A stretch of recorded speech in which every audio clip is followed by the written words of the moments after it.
Hello and welcome back to Distant Worlds 2. We are continuing our playthrough as the humans. I'm going to go ahead and unpause this and get moving here. So, I don't recall in the last episode, because this is a new recording session for me, I don't recall in the last episode if I explained why, when I was doing the station design, why I added two docking bays. And the main reason for this is simply to allow multiple groupings of ships, like two ships at a time, can dock there for retrofits, or if it's civilian industry, they can dock there for the purpose of like trade and whatnot. So that's the primary reason I did it. In the last episode, we focused on completing our initial warp technology, and we built a couple exploration ships that are now, wandering about the system here and doing their job exploring. So it's being recommended that we build another exploration ship. And generally speaking, I don't have a problem building too many exploration ships, because we can always upgrade them and retrofit them, and eventually we'll get technologies that allow us to go, outside of our solar system. But as it stands right now, this yellow dotted line is the farthest that ship can go, which I suppose it can go there, but it can't really do anything but explore all this stuff in our solar system. And I don't see any like asteroid belts around our planets or anything like that. So there's really not that much to explore right now, and I do have to pay maintenance fees for ship upkeep. So I just don't see the benefit in building anymore right now, but we will definitely have to build more once we get out there and research better engine and fuel cell technologies. So on a high level here, what we're trying to do is make sure our tax revenue is maxed out by increasing our development. The higher the development, the faster, ultimately the more money you get, and the faster your population grows, which leads to more money. So I really do want to focus on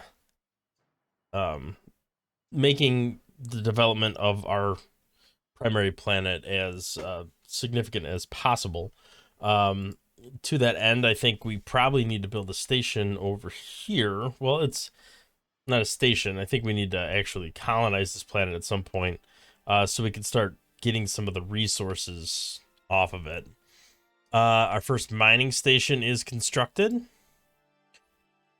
so we will see that we're mining all these different materials from the gas giant, and then we'll have civilian ships and to some extent our freighters docking here and shuttling resources back and forth between the planet and between the spaceport. But we are we're definitely low on Caslon, which is the primary fuel that's used for transportation for the ships. And it looks like we're a little bit low on steel as well. Now, steel's interesting because a lot of times when I started a game, steel would already be a core component that we had readily available, and there was like an asteroid belt usually within a short distance, and there's plenty of steel as part of that. Now, here, I'm only seeing steel on this planet, and I'm not really seeing much anywhere else at this point. One place we can look is by going under one of these categories here. Mining.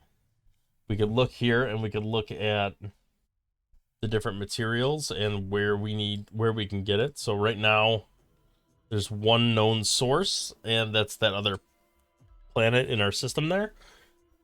And that is pretty much it. So we're kind of stuck on steel right now, which is a little bit of a problem, but we'll eventually sort it out. I'm thinking we might want to take a look at our colony option. Now, the problem with an 11 is that's pretty low. It's below 20, which means it's going to be a pretty heavy drain on the economy. Plus, we're not really, like, we just started. This planet hasn't grown enough to the point where we can reasonably colonize another planet. So I think what we're going to have to do, at least for the time being, is kind of rely on either probably civilian mining ships to just bring resources back and forth. I may even build a mining station here for now, just so that we can start getting some of that steel, carbonite, and polymer resource back to our home planet here. So we'll go ahead and kick that off. Now that I've told them to do that, we should have any construction ship that's available, which it looks like right now we just have this one that's heading back right now for a retrofit. But once it's retrofitted, it should hop over here and start building a mining station here. So let's go ahead and increase the speed a little bit. I'm anticipating that at some point in the very near future, because we do have exploration ships flying all around and discovering things, I'm positive we're going to run into pirates relatively soon. And like, ooh, look at this little spaceport.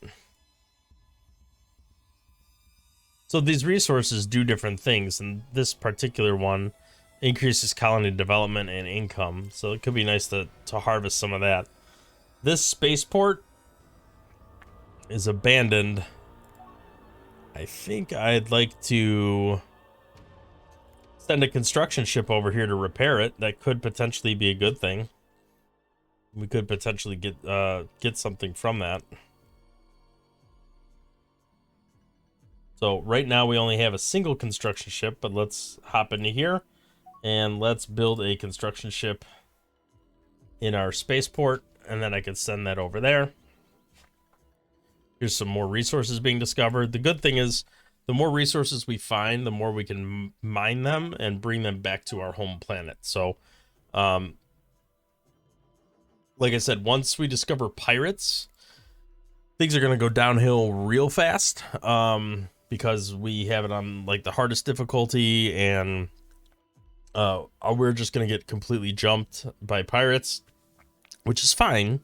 They'll raid our systems, they'll do some damage, they'll steal some money, but ultimately, as long as I get the tech, the ion weapon tech, and then I get the boarding tech, we can kind of abuse the system a little bit, in that we can disable pirate ships and use the boarding technology to start stealing pirate ships. And the main benefit of that is, well, there's two main benefits. One, we could either use the pirate ships directly, and sorry,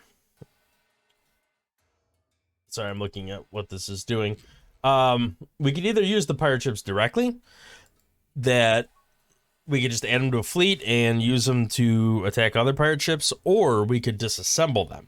And when we disassemble them, as we're in the process of disassembling, they will have newer technology components in them that we can then kind of steal the tech and, you know, jump our tech forward quite a bit. So between that and espionage, we should be able to get a fair amount of tech pretty, I don't want to say easily, because it is going to be complicated. Things are going to die a lot, but in the long run, we'll eventually leapfrog the pirates and be able to build enough of our own ships to not only defend but expand beyond where we start. So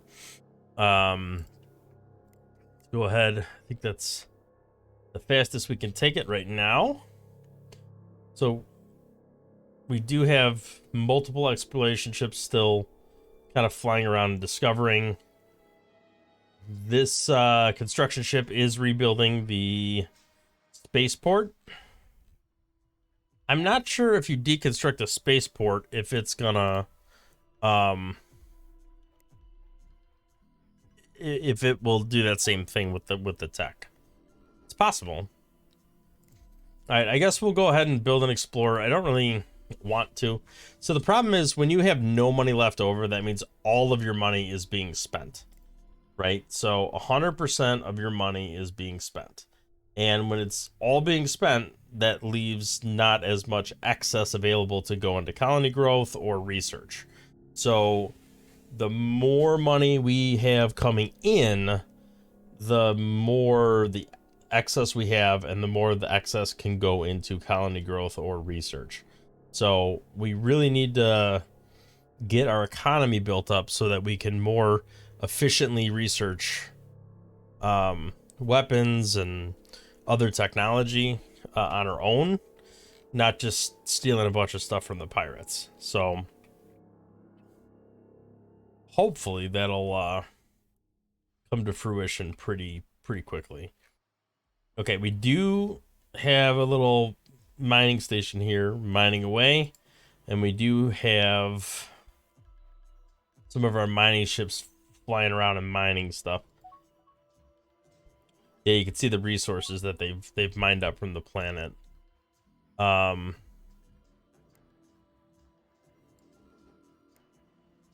they should be automated, all these ships that are coming out, at least by default.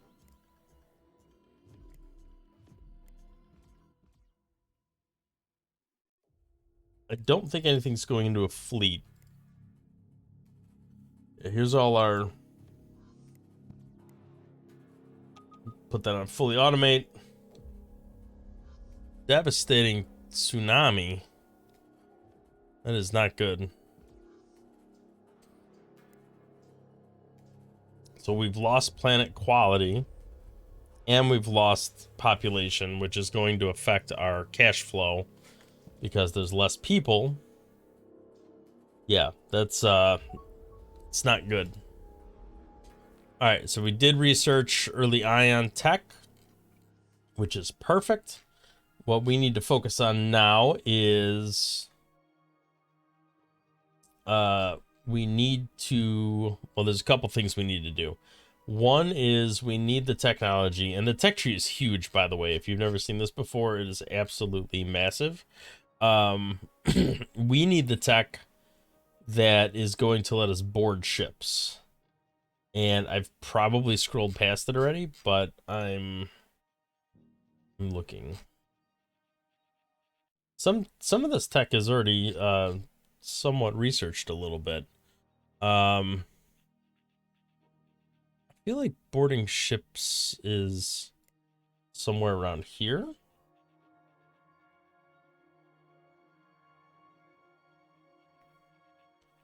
That's got to be one of these. We do also need these torpedo weapons. That's something that we definitely need.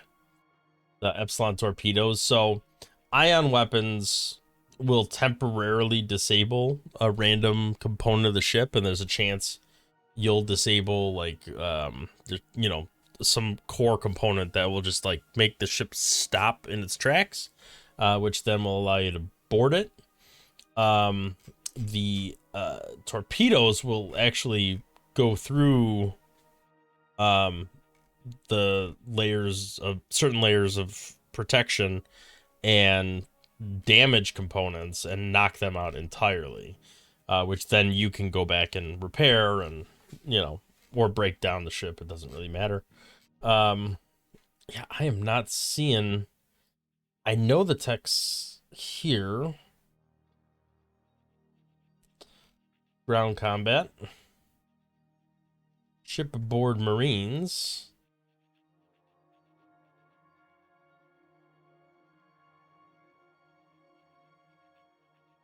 I don't think it's that.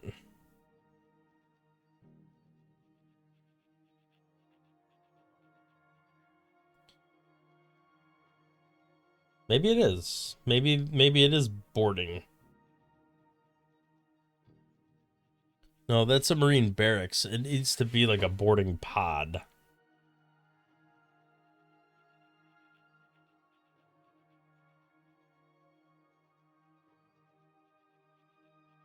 All right, I'm losing my mind. I know it's here somewhere. I know it's here. I don't think there's like a here, fighters and assault pods. There we are. Ship boarding. That's what I'm looking for. Assault pod.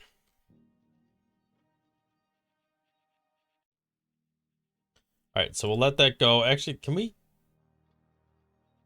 crash research? I think it's worth crash researching. It'll half the time. It's expensive, but it'll half the amount of time that it takes to fully develop that research. So I definitely think it's worth it. All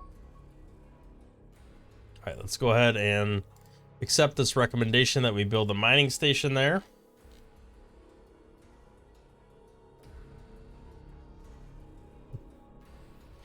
There's a possibility that you'll crash research without having to pay for it, but it's a gamble, and the longer you wait, you know, it does get cheaper, but there's also less benefit you get by crash researching because it will have already ticked away some time in the research progress. All right, so here we go. We have our first pirate raider. I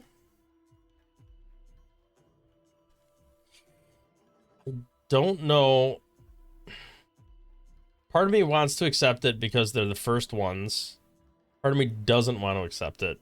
Let's go ahead and accept it. And what that could potentially do is mean they'll, if they're in the system and somebody's attacking us, we're essentially paying them to defend us. So that being said, we're under attack right now by a different fleet. Oh, interesting. The Ghost Fleet.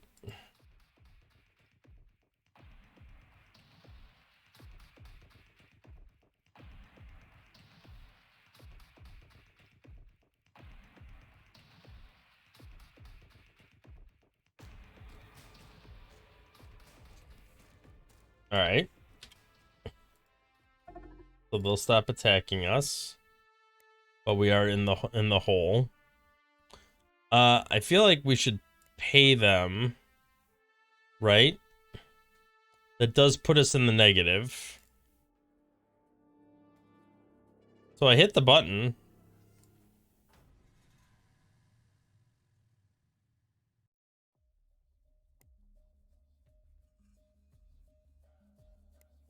Okay. So we just discovered a ton of stuff because we acquired the Ghost Fleet base, which could be a good thing. Our ships can't actually travel that far, at least not the majority of them. I'd have to look at one of our definitely not our freighters. Yeah, our explorers can't go that far either. But eventually we will be able to go that far. So that does give us an avenue for, you know, potentially colonizing. That gives us a base that can actually protect a little bit. And, you know, we're kind of back in the positive cash flow. So your cash flow isn't, like, I have negative cash flow right now, right? I'm losing 100-ish credits a month. But I will get, like, bulk injections of cash, even though I'm running in the negative, because on the other side of the equation, right? You have your state and your civilian ships. The civilian ships, every time a ship is built, every time there's certain processes that happen, transactions and whatnot, we get a cut. We get some money given to us out of that civilian economy. So yeah, right here. So you can see, like, we got 27,000 credits just from shipbuilding last year. So even though we're running in the negative, we're still technically making money because we're earning this much a year. The downside is that this is straight cash. It doesn't get calculated into here where it's most beneficial as far as having funds aside for colony growth and research. Right now, because we're running in the operational negative, no additional funding is going towards colony growth and research, which is a little unfortunate. But let's investigate this spaceport. Okay. And we did get a breakthrough in basic point defense, so that's good. So now we have a system, or we have a spaceport in a system that actually has shields too, but it's almost completely out of energy, and I don't see anything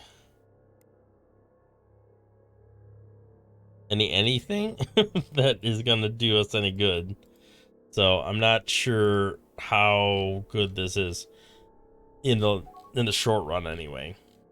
So now we're starting to see all these pirates crop up, and that is the problem that we're going to see. There's really nothing we can do. Like, this ship is 541 strength. Our ships are like pretty much non-existent. And even if they were, they don't do a lot of damage at all. So I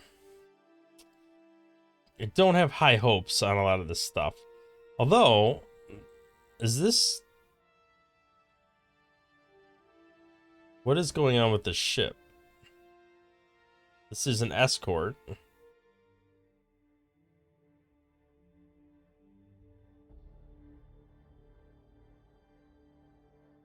It's got an assault pod on it.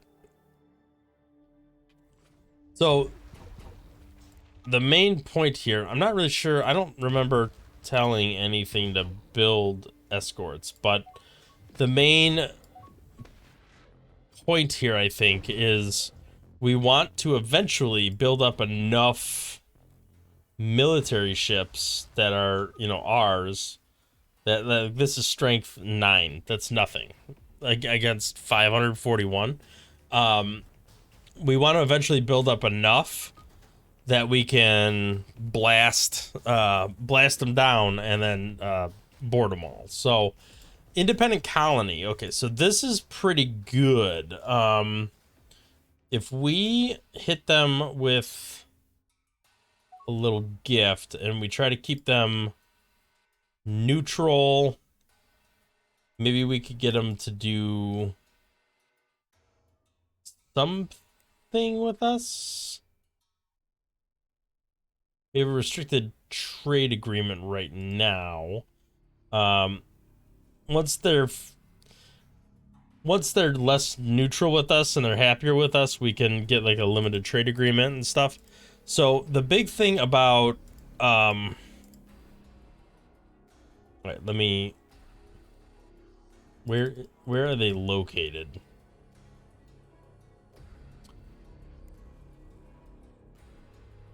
Mercdor 1. Okay, so the it's all the way over here. Okay.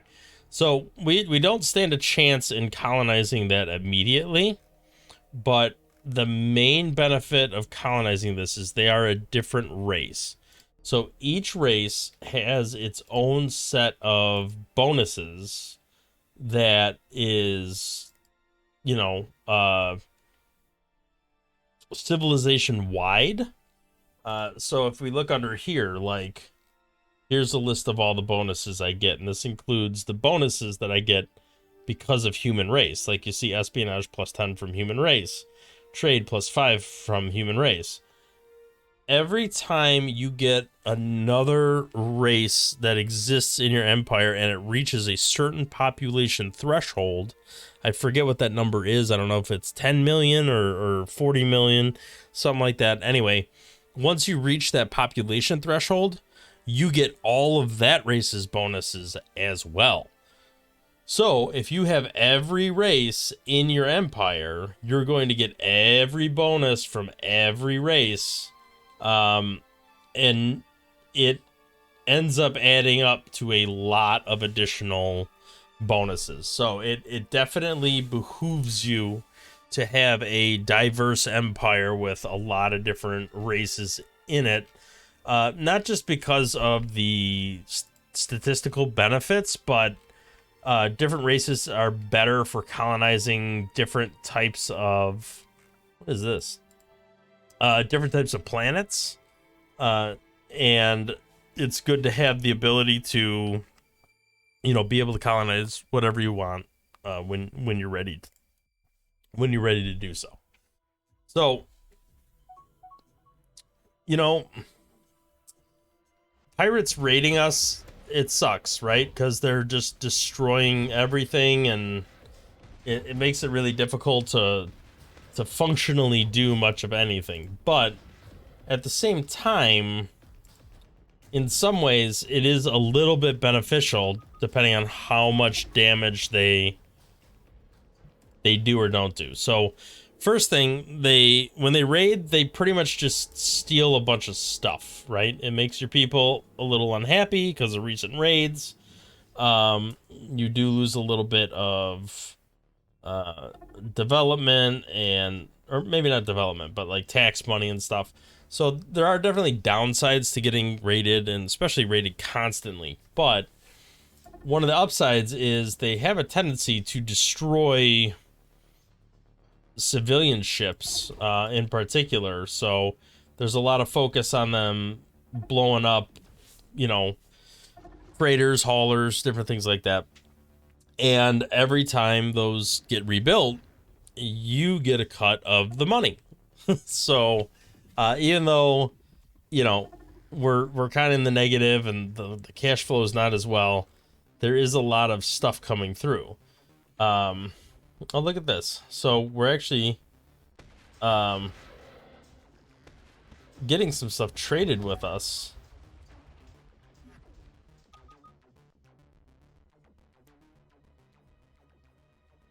Which should actually help our economy quite a bit. So once these assault pods are up and running, we can maybe start working on some sort of... Well, I'd kind of like deflector shields first, but then we could start working on some ship designs.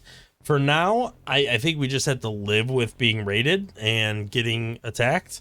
But once we get like a fundamental level of technology where we can, have shields, we already have some form of warp drive, we can at least build some form of fleet and hop it out here where it's not going to get hit immediately with raids. And then once we have enough ships built up, maybe 10 or 20, we can kind of hop back in here. Maybe we'll get lucky and be able to, with the ion beams, be able to disable a ship or be able to otherwise knock it out of service and be able to use our boarding pods to take it over and steal all the tech.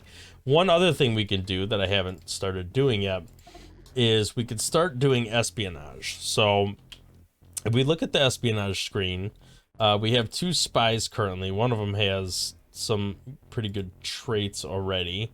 So if we go and, every one of these pirate factions has something, right?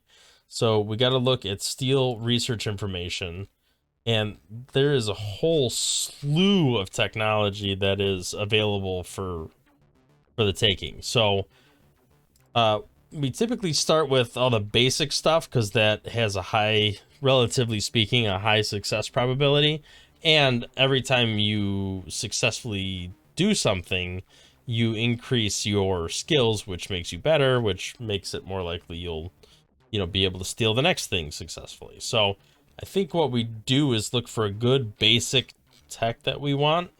Early torpedo weapons, like I said, we're going to have to start building torpedoes. So why don't we go ahead and start stealing that? Now, you don't steal a tech in one go. It can take several attempts, not just failures, but even if you succeed, you don't necessarily steal it successfully every time. So I will send 2 people to go steal that. Sometimes it'll steal 10% of the tech, sometimes it'll steal 60%, sometimes it'll steal the entire tech. So it's really kind of random. I'm not sure if there's any factors that specifically influence it, but when it does get stolen, you know, it ends up being a really, really good thing. Oh, we got another spy. So let's go ahead and I'm not going to send 3 people because the downside to sending multiple people steal the same thing is if you succeed and you get 100% of it, you lose all the benefit of those other people because they will have essentially stolen nothing. So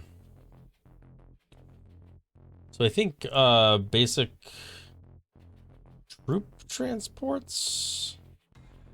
Well, I'm not really transferring any troops right away, nor do I plan on doing so. So maybe we'll look at something else. Let's take a look at... You know, I'm gonna need basic space commerce and basic recreation systems. So maybe we'll go ahead and try to get started with that. Although, whew, some of these are pretty rough with the percent chance. Maybe early beam weapons? Oh boy, that's efficient beam weapons, not early beam weapons. Alright, so this is gonna be a rough go here, I think. So sometimes you have better success probabilities than others. Like, if you look at this, when I went to the Fearsome Fleet, it's 30% versus 20% for everybody else. And this is 33%. So maybe there's a possibility I'll have better luck here. So let's look at basic recreation systems. Yeah, that's 82%. I'll take that. That's good enough. And then we'll go ahead and get started that. So anyway, I'm going to put the cut in for today. If you like the video, please consider hitting the like button, subscribing to the channel to see more content in the future, and I will hopefully catch you in the next one.